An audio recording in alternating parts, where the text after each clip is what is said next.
Salut les amis, bonsoir à tous. Live ce soir un peu spécial, donc je vous ai prévenu cette fois-ci, un live sur un sujet que je voulais traiter par rapport aux énergies du moment, par rapport aux mails, par rapport aux retours que vous me faites, un petit peu en deçà des mini-lives habituels d'actualité. Donc je voulais vraiment faire un live ce soir sur la souveraineté. Voilà, c'est vraiment le thème que je voulais aborder en parlant vraiment de choses, d'exemples très précis et en réaction par rapport un peu aux, aux éléments et aux informations que j'ai qui m'arrivent un peu en permanence à ce sujet. Euh, c'est important les amis par rapport à tout ce que je peux voir. Ce qui est important maintenant, c'est qu'au niveau global, on doit vraiment faire fi vraiment de ce que pensent les autres. Alors, c'est facile à dire, les gens disent oui, il n'y a pas de problème, etc. Mais il y a des choses à dépasser. Moi, ce que je constate, il y a des choses à dépasser. Tu as beaucoup de gens qui me disent oui, mais tu sais, un tel dit quelque chose sur toi, et un tel, et je vais défendre, et je vais te défendre, etc. C'est très gentil, mais vous êtes encore dans la lutte. Et dans la recherche du consentement. Et dans la recherche, si vous voulez, on va dire d'une approbation et d'une acceptation des autres. On doit dépasser ça. C'est important. Parce que maintenant, il n'y a pas de temps à perdre à essayer de convaincre un tel, de dire que c'est juste, de dire que c'est pas juste. Non, non, non. Quand on est occupé et qu'on est concentré à exprimer sa vérité et à frayer son chemin, on n'a pas le temps de s'occuper des autres et de comparer et de dire un tel dit quelque chose sur moi. Tu vois. Donc ça, c'est quelque chose qui est significatif, je pense, qui est très important. C'est vraiment d'avancer dans la vérité et de l'assumer. D'accord. Vous n'avez pas besoin de l'approbation des autres, quels qu'ils soient, pour assumer votre vérité. Et moi, comme je dis toujours, moi, je ne fais pas les choses pour que les autres soient d'accord avec moi.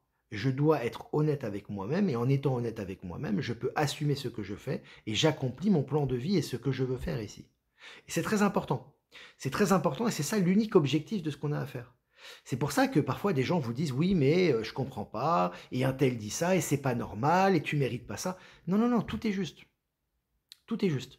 Simplement, moi j'assume ce que je fais, il n'y a personne qui va m'arrêter dans ce que je fais parce que je l'assume. Et j'irai jusqu'au bout dans ce que je fais. Et quand on fait ça, on assume sa vérité et on est dans sa souveraineté. Tu vois. Donc c'est important, vraiment maintenant, en tout cas pour des gens qui peuvent avoir encore certaines peurs, certains blocages, etc. Il faut vraiment, si vous voulez aller au fond de vous-même et vous éveiller véritablement à qui vous êtes à l'intérieur de vous-même, à votre être véritable, il faut aller au fond, il faut se fier à votre vérité et l'assumer jusqu'au bout. C'est très important ça, hein. C'est un aspect important parce que je vois qu'il y a encore des gens qui sont fébriles par rapport à ça. Ils recherchent le consentement. Bon. La deuxième chose qui est importante aussi, c'est par rapport à ce sujet, les gens que vous avez en face de vous, les gens qui sont là et qui critiquent ou qui ne sont pas d'accord, ils sont là pour vous renforcer dans votre vérité, d'accord? Lorsque les gens sont là et qu'ils ne sont pas d'accord et qu'ils luttent, etc., vous, ça vous permet de vous observer intérieurement, puisque c'est un reflet aussi, chaque chose a son sens et a sa raison d'être par rapport à ce que vous êtes en train de faire, et ça vous permet de vous repositionner par rapport à ce qui est dit en face. Donc ça a son utilité également. Ça a son utilité également, d'accord? Donc il faut être vraiment capable et conscient que c'est dans cette direction qu'on doit aller. Une autre chose également, qui est aussi importante, c'est que vous ne devez pas faire les choses lorsque vous faites quoi que ce soit avec conviction, que ce soit une entreprise, que ce soit un projet, que ce soit une amitié ou ce que vous voulez, lorsque vous faites quelque chose, vous ne devez pas le faire pour satisfaire quelqu'un. C'est très important ça, hein. Ça paraît très simple à dire et très facile, mais c'est un processus. C'est-à-dire que lorsqu'on fait quelque chose, c'est pas pour satisfaire. On n'est pas dans l'ancien monde ou dans l'ancien paradigme où je fais quelque chose pour satisfaire un public. Effectivement, on va pas aller aux extrêmes. On essaie quand même de faire des vues, on essaie quand même, moi dans mon cas, hein, on essaie quand même de toucher des gens, etc. Donc c'est normal qu'on essaie de s'adapter de manière à avoir des qualités de vidéo, d'avoir des disponibilités, etc., qui permettent aux gens d'apprécier les vidéos. Ça, c'est une chose. Mais en aucun cas, on doit perdre son authenticité. Et aujourd'hui, malheureusement, dans le milieu ordinaire, les gens font tout pour attirer de l'auditoire, pour attirer de la célébrité, dans les cas des relations personnelles, pour attirer une attirance mutuelle, mais en réalité, ils perdent leur authenticité parce que à chaque fois que vous faites quelque chose pour satisfaire un public ou pour satisfaire à des gens, vous perdez votre authenticité. En tout cas, vous perdez une partie de votre authenticité. Et malheureusement, ce qu'on voit dans la société civile ou classique, ou on va dire mainstream, ou la société normale, ça se répercute sur nous, hein. Je veux dire, les mauvais côtés de la France se répercutent sur les gens qui sont éveillés en France. Les mauvais côtés de l'Asie se répercutent sur les gens qui sont éveillés en Asie. Et les mauvais côtés, je ne sais pas, de l'Afrique se répercutent chez les gens qui... C'est normal. Donc il y a un travail à faire d'indépendance et de souveraineté pour justement se démarquer de ces mauvaises habitudes et de ce mimétisme. Vous voyez ce que je veux dire? Parce que souvent, bon, on me le dit beaucoup maintenant parce que ça fait longtemps que j'ai ce média. Moi, je parle de mon média, mais c'est valable pour vous aussi, hein, qui travaillez ou qui êtes indépendant ou qui êtes à la retraite, c'est la même chose, hein. Quelle que soit la chose que vous faites, il y a toujours une cause-conséquence et vous le faites toujours avec une certaine intention. Et l'intention est primordiale parce que plus vous êtes dans votre souveraineté et plus vous allez aller au bout de ce que vous allez faire. Donc ça, c'est important. Donc là, en l'occurrence, moi, je ne fais pas quelque chose pour satisfaire un public. Tu vois? Si les gens, ils aiment qu'on parle de quelque chose ou machin, je vais pas le faire pour eux, tu vois? Je vais le faire parce que je sens que c'est nécessaire et on va exposer les choses. Mais en exposant les choses, quand tu exposes des choses, tu crées forcément une dissension, tu crées forcément une séparation. Il y a forcément des gens qui vont être d'accord, qui vont dire, ah ben, surtout quand tu es très prononcé et affirmé dans ce que tu dis, parce que tu le dis avec conviction, pour toi c'est quelque chose qui est clair, c'est pas quelque chose qui est soumis à commentaire, qui est soumis à doute. Donc forcément, tu as une partie des gens qui vont s'éveiller là-dessus et qui vont dire, oui, effectivement, c'est vrai, ça résonne. Et tu as des gens qui vont te haïr, pour plusieurs raisons. La première raison qu'ils vont te haïr, parce que tu es en train de dire des vérités qui dérangent, parce que tu touches le cœur de ce qu'ils vivent et ils ne veulent surtout pas changer de paradigme. Donc tu es un danger pour leur paradigme et leur confort de vie. Et tu as d'autres personnes qui sont malveillantes parce que tu es en train de bouleverser tout ce qui se passe. En plus, ça fonctionne bien. Donc forcément, ça se traduit dans la matière, très important.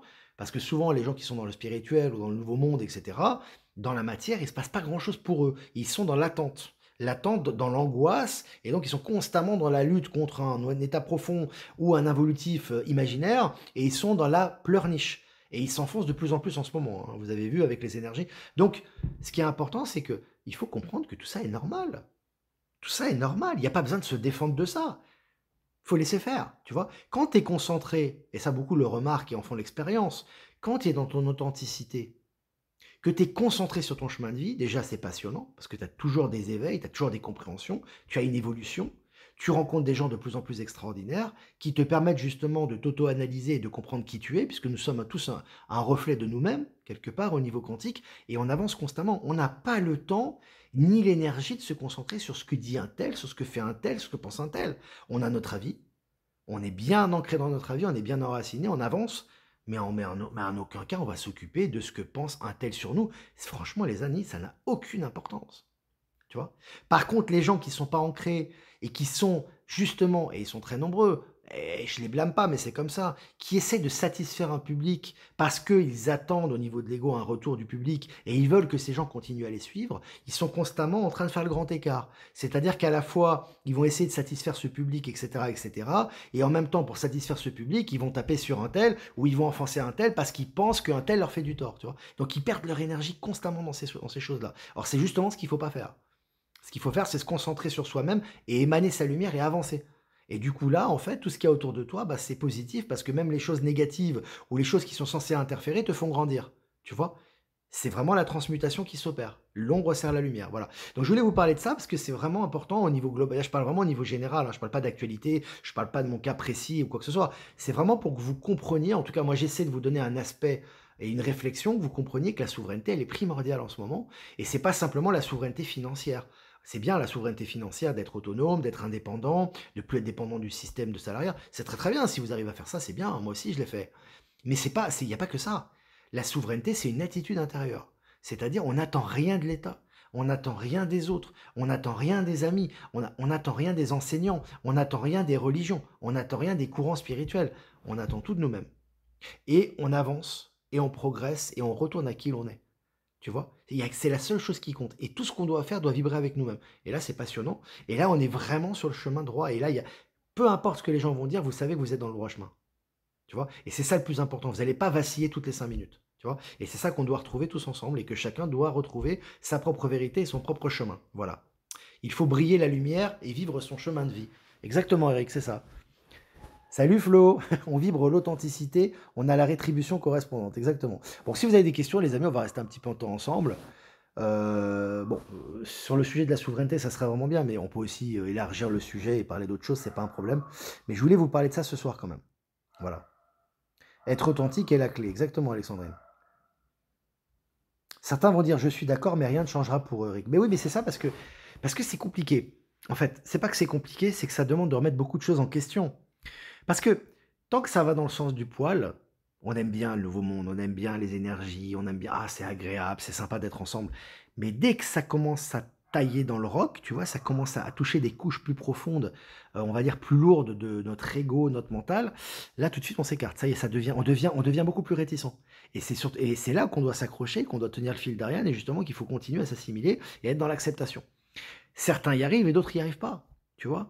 La parole, ça n'a pas d'importance. Tu peux parler, parler, parler. L'important, ce sont les actes et c'est ce que tu réalises à l'intérieur de toi, ce que tu conscientises et que tu mets en pratique dans la matière. Et là, c'est une autre histoire, tu vois? Et c'est le moment de vérité, tu vois? Donc c'est ce qui se passe, hein. C'est important ça aussi. Gros travail personnel en ce moment, les couches d'oignons partout. Oui, ouais.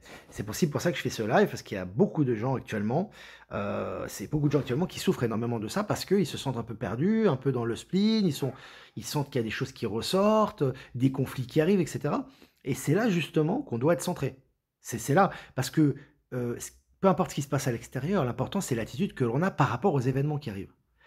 Les événements en eux-mêmes, on n'a pas le contrôle sur les événements et sur les choses qui peuvent arriver. Par contre, nous, quand on est centré en nous-mêmes et qu'on est vraiment, vraiment dans l'équilibre et dans le juste milieu, c'est là qu'on peut justement être solide comme un roc et prendre ces expériences et les observer comme un spectateur et prendre ce qu'il y a à prendre et laisser ce qu'il y a à laisser. Tu vois? Et là, on progresse, là, on avance et on voit qu'on est beaucoup aidé par l'univers en ce moment et les énergies nous aident. Mais si on est trop dans la réticence, dans le conflit et on veut résister par rapport aux événements et qu'on veut résister et qu'on veut s'accrocher à des anciens paradigmes, là, on prend cher. Là, on prend cher. Virginie, c'est clair, dès qu'on est aligné à soi, tout va bien. Ouais, c'est l'alignement à soi et c'est un réapprentissage. Salut Valérie Gaillard. Salut Valérie. C'est un réapprentissage de soi-même en fait, parce qu'on désapprend. Comme disait Maître Yoda hein, dans Star Wars, désapprendre tu dois. Et c'est vrai qu'il faut désapprendre. Et c'est pas un processus qui est forcément évident parce qu'on arrive plus facilement à assimiler des nouvelles données que à désapprendre des choses qu'on nous a toujours enseignées et sur lesquelles on a fondé notre vie. Donc c'est pas forcément évident. Tu vois ce que je veux dire? Donc c'est toujours la question de comment dirais-je, je vais désapprendre les choses pour justement retourner à ma propre authenticité. Et plus on désapprend, plus c'est facile. Tu vois? Parce que si tu veux, quand on enlève, on est beaucoup plus léger. Et si tu veux, après, on arrive à voir plus clairement les choses. On n'a plus besoin de faire un travail pour voir les choses, on les voit directement. Et ça, c'est un processus, tu vois. Mais c'est important, surtout en ce moment où vraiment les énergies sont très puissantes, puisque ce qu'il y a dans l'actualité extérieure, comme je le dis toujours, c'est très lié à ce qu'on vit à l'intérieur de nous, s'il y a une connexion directe. Donc vous avez une connexion directe entre les deux, et c'est là qu'on est testé, tu vois. Donc voilà. Alors Philippe Rousseau, on est créateur de sa réalité, être dans le cœur permet de transmettre de la lumière et de la bonne énergie, être au soi au plus profond de soi-même, toujours dans le cœur, exactement. Oui, alors Anne, oui, effectivement, être authentique demande d'être juste envers soi et de se faire confiance. C'est exactement ça parce que c'est ça la chose aussi, c'est qu'en général, l'être humain, je parlais récemment avec Gwen qui se reconnaîtra, le problème c'est que tout est là pour que vous vous éveillez dans la vie, hein. Enfin, je veux dire, la vie c'est une école d'éveil en fait, hein, comme vous voyez, hein. Vous êtes là, vous êtes sûr de vous-même, vous êtes hop, et puis d'un coup, il y a justement Gwen qui me disait ça récemment. Elle me disait, mais j'étais à l'école avec mes enfants, et puis le petit buvait beaucoup d'eau la nuit, donc il avait soif, etc. Et elle s'est inquiétée pour son enfant, et cetera. Et puis dès qu'elle commençait à s'inquiéter, elle est allée à l'école et on lui a dit: «Ah tu sais, si ton fils il boit beaucoup, il a sûrement du diabète, fais attention, je connais tel enfant qui est mort du diabète». Et tout de suite, tac, tac, tac, le cerveau, tu vois? Le mental qui arrive et qui commence à spéculer dans le négatif et qui commence à s'inquiéter. Et là, les problèmes arrivent, tu vois? Et c'est parce qu'on crée notre réalité en fait, tu vois? Donc, ben, c'est comme ça, c'est-à-dire que bon, c'est juste un exemple, hein, que je donne, mais c'est un exemple, réel qui s'est passé. Mais on est conditionné, tout dans la vie maintenant et avec Palantis et l'accélération quantique, quantique, tout dans la vie nous pousse à accélérer. Ça nous pousse vraiment à nous élever, tu vois? On s'élève en conscience de plus en plus, on s'élève et si tu veux, les éléments extérieurs sont un reflet de nous-mêmes et mettent en relief autant nos zones de lumière que nos zones d'ombre. Et quand tu as des peurs, des choses comme ça, des manques, des peurs de manquer d'argent, des peurs d'être malade, etc., tous les gens autour de toi vont te le rappeler. Tu vois ce que je veux dire? Et là, tu as 2 choix. Soit tu as le choix, si tu veux, bah, de suivre ça et d'être encore plus dans les peurs et ça va renforcer tes peurs, tes paranoïas et tu vas baisser tes vibrations et ça va devenir une réalité pour toi, il va y avoir des problèmes qui vont arriver. Ou alors tu vas transcender ça et tu vas comprendre qu'il faut rester centré et tu es sûr de ce que tu fais, tu es dans le calme, la bienveillance et tu sais que tu suis ta route et qu'il y a aucun problème et à ce moment-là, c'est assimilé, c'est transmuté, tu vois? Donc c'est vraiment là, on est dans le dur, hein. Parce que là, je le vois, les expériences je vois les échanges que j'ai avec les gens, on est dans le dur. Là, on est dans le dur, tu vois? Et quand on est dans le dur, bah, c'est que du bonheur parce que c'est vraiment là, justement, c'est ce qui nous libère véritablement de la matrice, tu vois? Mais c'est quand même du dur, tu vois? Donc c'est là où on doit s'accrocher, on doit être dans le lâcher prise, on doit être dans le cen on doit être bien centré et comprendre pourquoi on est là et qu'on est maître de notre destin et que personne ne peut décider de notre destin à notre place, ni de notre santé, ni de notre profession, ni de notre projet. C'est nous-mêmes qui décidons et on doit reprendre le contrôle de notre vie à ce niveau-là. Et là, on est vraiment testé, en ce moment. En tout cas, il y a beaucoup de tests en ce moment par rapport à ça.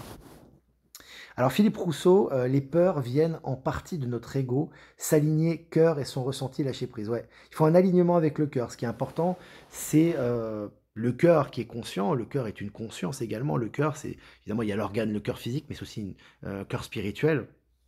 C'est la conscience, hein. La conscience réside dans le cœur. Donc quand tu es dans ta conscience et que tu es dans le juste milieu, l'équilibre, les pieds bien sur terre, la tête dans les étoiles, tu vois, ce qui est juste. D'accord? Tu sais intuitivement l'attitude que tu dois adopter. Après, il faut le mettre en pratique et ça, c'est autre chose. Savoir, c'est bien, mais mettre en pratique, c'est encore mieux. C'est une deuxième étape, tu vois? Et quand tu mets vraiment en pratique, waouh! Tu te dis: «Ah ouais, en fait, ça marche, quoi». Tu vois? Et là, tu prends confiance en toi et tu sens que tu es sur la voie juste et que tu sens que tu suis ton chemin. Tu vois? Et là, en fait, les gens qui vont te dire le contraire ou qui vont te critiquer vont être moins nombreux parce que tu es de plus en plus déterminé dans ce que tu fais. Ils vont de plus en plus s'aligner avec toi-même et ils auront moins d'influence négative sur toi. Tu vois? Ça va créer un cercle vertueux en fait. Pour exprimer son être authentique, il faut se sentir libre et souverain complètement. C'est pour ça que c'est important la souveraineté.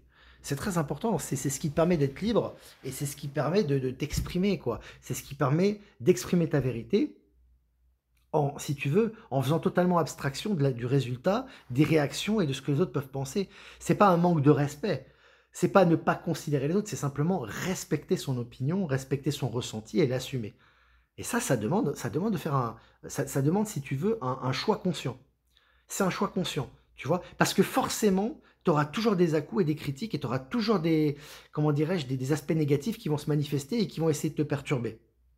Parce que tu fais un choix conscient, il y a des gens qui vont dire: «Ah oui, mais si tu fais ça, il va se passer ça».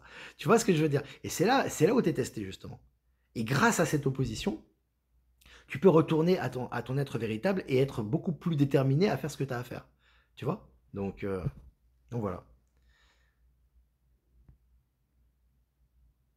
Alors je regarde, ne pas avoir peur de ses paroles, exactement, oui. Et quand on transmute, c'est magique. Oui, quand tu transmutes, en fait, tu conscientises en fait que tu es plus toi-même, en fait. Et tu vois? Et que tu as des capacités énormes. Et que tu as des capacités énormes en fait. Tu vois, tu dis: «Mais en fait, non, mais en fait, on peut tout faire» et on est maître de notre destin, on est maître de tout ce qu'il y a autour de nous, quoi. C'est nous le maître du jeu, mais on l'a oublié, consciemment ou inconsciemment et on doit reprendre conscience qu'on est maître du jeu et c'est là et quand tu prends conscience de ça et il y a pas mal de gens qui vivent ces expériences aussi, quand tu reprends conscience de ça, tu te dis: «Mais en fait, c'est moi qui ai installé tout ça, quoi», tu vois? Tout est installé, tout est parfait pour justement pour moi, en fait, quoi. Pour que je reprenne conscience de qui je suis et renforcer ma présence et ma puissance dans cet espace, tu vois? C'est magique, hein, c'est magique, hein, mais tu passes par des voilà. Moi, je compatis aussi, hein, parce que je vois ce qui se passe, tu vois? Et je sais que il y a des passages où on a l'impression qu'il y a plus d'issue, quoi, que c'est la nuit noire, tu vois? Il y a quasiment plus de lumière et puis c'est là où justement on doit faire briller notre lumière. Il y avait un jeu vidéo qui s'appelait, Shining in the Darkness. Je me rappelle, c'est un jeu que je jouais quand j'étais plus petit et c'est briller dans les ténèbres. Mais c'est ça le but, en fait, si tu veux. Quand tu brilles dans les ténèbres, c'est te faire en fait, le but d'être dans les ténèbres, c'est de faire émaner davantage ta lumière et d'émaner davantage l'amour, qui te constitue. Donc tu émets davantage de lumière, donc ta lumière est d'autant plus forte, tu vois? Et s'il n'y avait pas eu ces ténèbres, tu peux pas faire brûler cette lumière à son paroxysme. Tu peux pas l'étendre aussi de façon, aussi importante, tu vois? Ça restera toujours un petit peu inhibé. Donc c'est voilà, c'est ce qui se passe, quoi. Je pense aussi qu'il faut faire preuve de patience et d'indulgence envers soi-même, tout à fait. Il faut être aussi indulgent, c'est-à-dire qu'il faut être très volontaire et être très déterminé, il faut avoir une volonté très forte, et en même temps, il faut accepter l'échec. C'est-à-dire que, on dit Rome ne s'est pas fait en un jour, mais c'est vrai, c'est-à-dire que, en fait, il faut pas oublier que la plupart des gens, quand même, sont dans cette matrice depuis très, très, très longtemps. Tu vois? Ils ont été biberonnés à la matrice, on leur a biberonné à l'assistanat et cetera. Donc c'est pas évident, je veux dire, de sortir complètement de ça, même si on est aidé par l'univers et que les énergies vont dans cette direction en ce moment, c'est pas évident de sortir de ce système et de cette matrice à l'intérieur de soi et à l'extérieur, hein. C'est pas facile. Mais l'avantage, c'est que quand on fait un petit pas vers l'avant, on a tout de suite des rétributions positives. Et c'est ça qui est intéressant, c'est-à-dire de voir, vous voulez voir si vous avez fait des progrès, regardez les rétributions. C'est simple en fait, hein, c'est un bon indice, c'est-à-dire que tu fais un progrès, tu avances et tu vois que tu as fait un progrès, hop, et il y a un résultat derrière. Donc tu vois, c'est un signe ça. C'est un clin d'œil, tu vois, qui te montre que concrètement il y a eu ça, et ça t'encourage à continuer, tu vois, dans la même direction. Bien sûr, l'échec n'existe pas, soit on réussit, soit on apprend. Et c'est pour ça que dans la matrice, on diabolise l'échec. On diabolise l'échec pour t'éviter d'avancer, pour que tu restes dans ta zone de confort. Tout est fait pour que tu restes dans ta zone de confort et que tu n'exploites pas qui tu es et ton potentiel, que tu n'exploites pas l'amour et que tu restes dans la peur. Parce que la peur de l'échec, c'est quelque chose sur lequel on a été éduqué à ça. La peur de l'échec t'empêche d'avancer et t'empêche de savoir qui tu es et de retourner à ton authenticité. C'est clair. Mais bon, maintenant on le sait. Hein. Quand on voit ça, c'est clair. Et c'est en tombant, en tout cas moi, mais plein de personnes, mais moi, j'ai eu beaucoup d'expérience, j'ai que 46 ans, mais j'ai vécu quand même beaucoup de choses dans ma vie, même si c'est une vie qui est, bah, je suis encore quand même assez jeune, on va dire, d'un âge moyen, mais tout ce que j'ai vécu pas mal d'échecs dans ma vie, mais les échecs m'ont permis d'accomplir les plus grandes victoires sur moi-même.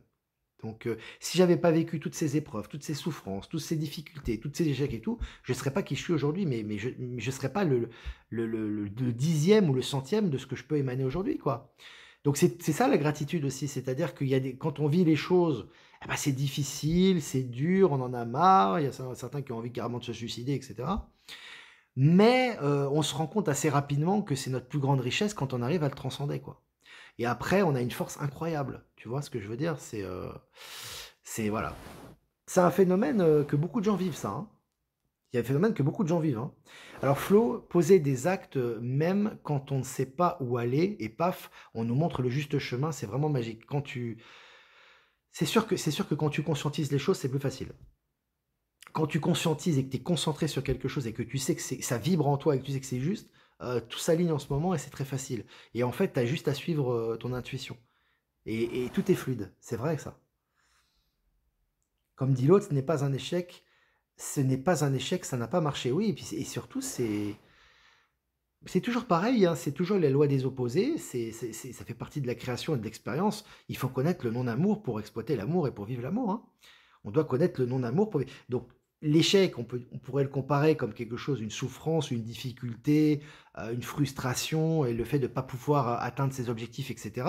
Mais grâce à ça, on peut rebondir et on peut se renforcer pour justement les atteindre après, tu vois.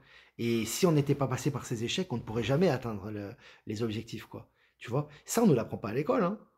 Ça, on ne l'apprend pas à l'école, mais dans la vie, moi je l'ai expérimenté, hein, je peux vous dire, hein. Si j'avais pas eu tous ces moments de difficulté, etc., j'aurais pas eu la détermination que j'ai aujourd'hui, hein, mais ce serait impossible, quoi. Tu vois? Donc voilà, voilà, c'est toujours l'apport des deux opposés, les deux pôles qui les deux ensemble nous permettent d'être dans l'équilibre et de retourner à la vérité, hein. Voilà. Moi, je me souviens, alors pour ceux qui regardaient les mangas à l'époque, moi je regardais une série, c'était un dessin animé qui s'appelait Les Chevaliers du Zodiaque, que j'aime beaucoup, et il y a énormément de choses que l'on vit actuellement, initiatiques, et qui sont liées à la source, qui sont liées au nouveau monde, hein. Pour ceux qui lisent entre les lignes, c'est toujours très intéressant. Et déjà à l'époque, moi, on était formés, hein, par ces mangas, par ces séries, justement, il y avait des messages pour nous, et notre âme ressentait ces messages, bien évidemment, même si nous on le regardait comme des divertissements.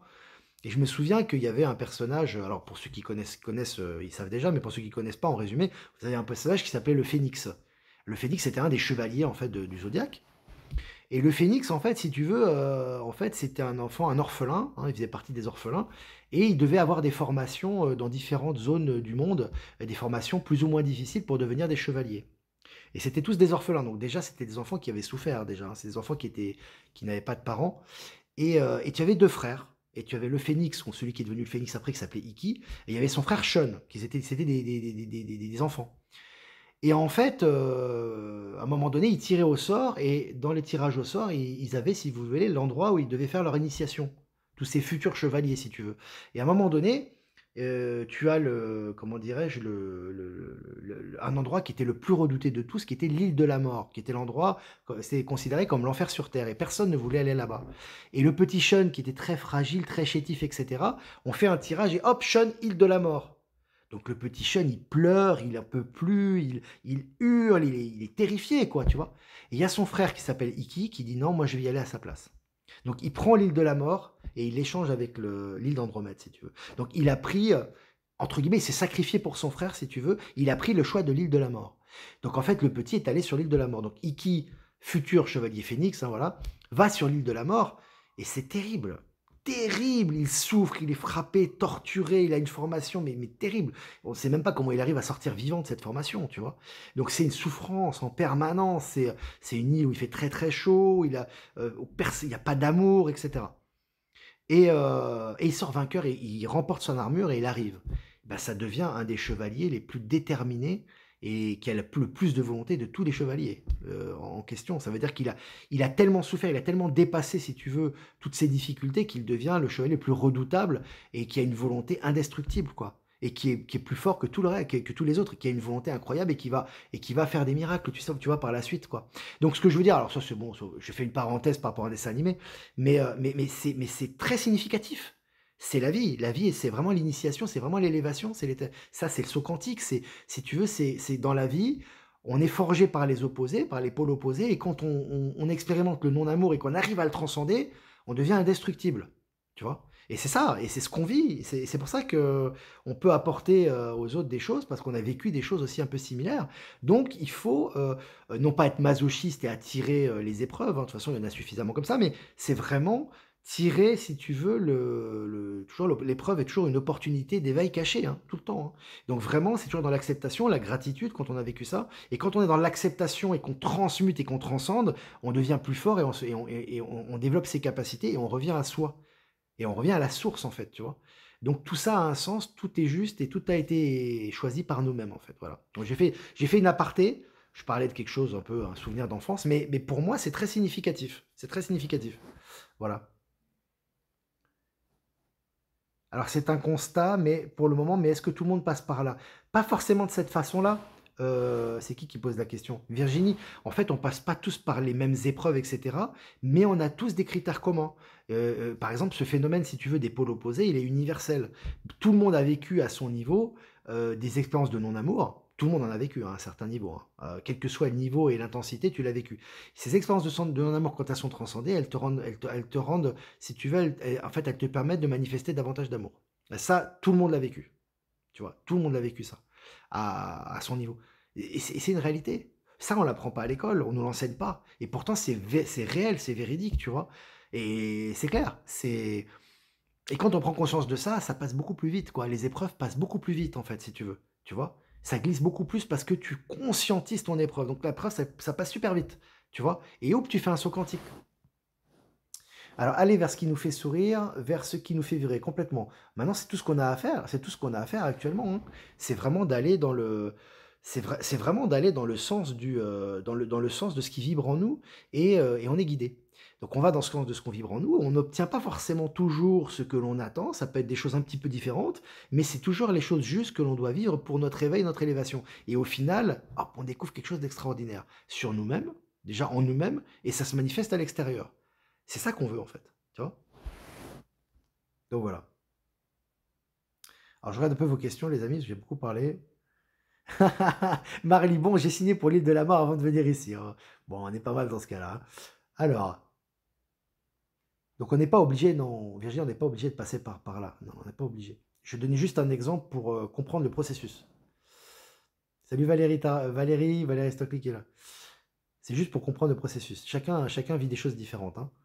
Ma vie est un échec, j'essaie d'avancer pour transmuter. Mais tous les échecs que tu as vécus ont un sens.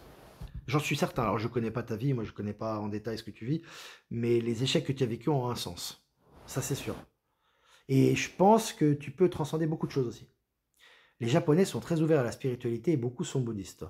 En Asie, en général, les gens sont naturellement ouverts à la spiritualité, même s'ils n'en parlent pas ouvertement. Moi, j'ai voyagé en Chine, j'ai étudié une école bouddhiste aussi chinoise pendant 20 ans, j'ai fréquenté beaucoup de Chinois notamment, et d'Asiatiques. Donc c'est vrai que même si les gens se disent athées ou qui n'ont pas de religion, ils sont très connectés aux valeurs, à leurs valeurs. C'est pour ça qu'en Asie, l'État profond, quand vous observez bien, en fait, au niveau politique, l'État profond n'est pas allé par quatre chemins. En Europe et en Occident, ils sont allés dans le sens du poil, ils ont créé des écoles, de l'enseignement, du lavage de cerveau, et finalement, ils ont créé des éléments qui les suivaient naturellement par le biais de la pseudo-démocratie. Donc, si tu veux, les gens se sont auto-contrôlés. Donc, pour eux, ça a été très facile de manipuler les gens en Europe. Par contre, l'État profond en Asie, c'était plus compliqué. C'est pour ça qu'en Asie, que ce soit la Russie, bon, c'est pas l'Asie, c'est l'Europe de l'Est, mais que ce soit en l'ex-URSS, qui était le royaume de Russie, des tsars à l'époque, que ce soit la Chine traditionnelle, que ce soit le Japon. Japon, ça n'a pas été la chose, ça a été l'impérialisme américain là. Mais que ce soit la Russie, la Chine, le Cambodge, etc., c'était des dictatures. Tu vois, ils sont pas allés par quatre chemins, l'État profond là-bas. Ils ont fait une dictature en Russie, donc avec l'Union soviétique, avec la dictature communiste. Ils ont fait une dictature en Chine aussi avec Mao, qui a été un dictature sanguinaire en Chine, hein, ça a été très très dur, ça a traumatisé les gens quand même, hein. Également Pol Pot qui a éliminé en Cambodge un quart de la population, ce qui est considérable. Donc ils ont mis des dictateurs pour mater les rébellions. La Corée du Nord aussi, on peut parler de ça. Donc si tu veux, ils ont mis des dictateurs là-bas parce qu'ils savaient très bien que les gens étaient tellement attachés à leurs valeurs traditionnelles qu'il fallait les mettre au pas par la violence. Et par la torture et par l'élimination physique, si tu veux. Tu vois? Mais malgré tout, tu ne peux pas détruire l'esprit des gens et leurs croyances. Donc les gens qui sont restés sur place ont conservé leur culture et leur tradition, que ce soit en Chine, au Cambodge, etc. Et puis dès que le communisme commence à disparaître et ils reprennent tout de suite officiellement leur culte et leurs croyances d'antan et leurs valeurs n'ont jamais été détruites en fait. C'est pour ça que ces pays sont très ouverts au Nouveau Monde parce que malgré les dictatures qu'ils ont vécues et la propagande athée ou communiste, etc., ces gens reviennent vite à leur tradition parce que c'est ancré en eux. Hein, c'est transmis de génération de génération en génération, c'est dans leur culture, dans leur tradition, dans leur histoire, etc. Donc si tu veux, bah, eux, pour eux, les énergies, l'univers, ce qu'on appelle Gaïa, etc., et puis le respect de l'environnement, le respect des autres, de la famille, etc., c'est ancré en eux. Donc pas de problème, ça, on revient vite à ça, tu vois. Donc c'est intéressant. Alors on a fait une petite aparté là-dessus, c'est aussi intéressant, hein. Alors Philippe Rousseau, les échecs, un choc émotionnel, un problème de santé permettent de transmuter et nous faire des sauts quantiques et nous fait monter en densité vibratoire. Ouais. Quand on arrive à transmuter et quand on arrive à se positionner positivement par rapport à la maladie ou par rapport à l'épreuve, c'est une bénédiction, hein. C'est une bénédiction en fait, hein. Mais beaucoup l'ont vécu, hein, ça, hein. Beaucoup l'ont vécu, hein. Voilà les amis, bah écoutez, je crois qu'on a fait un peu le tour. Voilà, c'était 32 minutes quand même, ça passe vite. Voilà, je voulais juste vous parler surtout de souveraineté, c'était vraiment le sujet ce soir. Euh, dans les grandes lignes, parce que c'est important en ce moment, dans les jours qui arrivent, là on sent que ça, et ces dernières semaines, puis ça va continuer, ça va s'intensifier, hormis les nouvelles qui vont s'accélérer maintenant, hein, à tous les niveaux. Mais c'est important vraiment de toujours être centré, d'être souverain, vraiment de ne pas attendre des autres, de ne pas attendre d'approbation, de ne pas attendre qu'ils soient d'accord, de ne pas attendre de résultats, de ne pas attendre, tu vois, de ne pas essayer de satisfaire aux griefs ou aux desiderata des autres, etc. Et vraiment suivre sa ligne et vraiment être, si tu veux, voir les résultats dans la matière, voir les progressions, s'auto-évaluer et avancer avec sa propre intuition, hein. C'est vraiment très important en ce moment parce que c'est ça notre fil d'Ariane. Voilà les amis, et ben écoutez sur ce, je vais vous laisser. Je vous souhaite une super soirée et je vous dis à demain pour le mini live. Je vous embrasse, ciao ciao.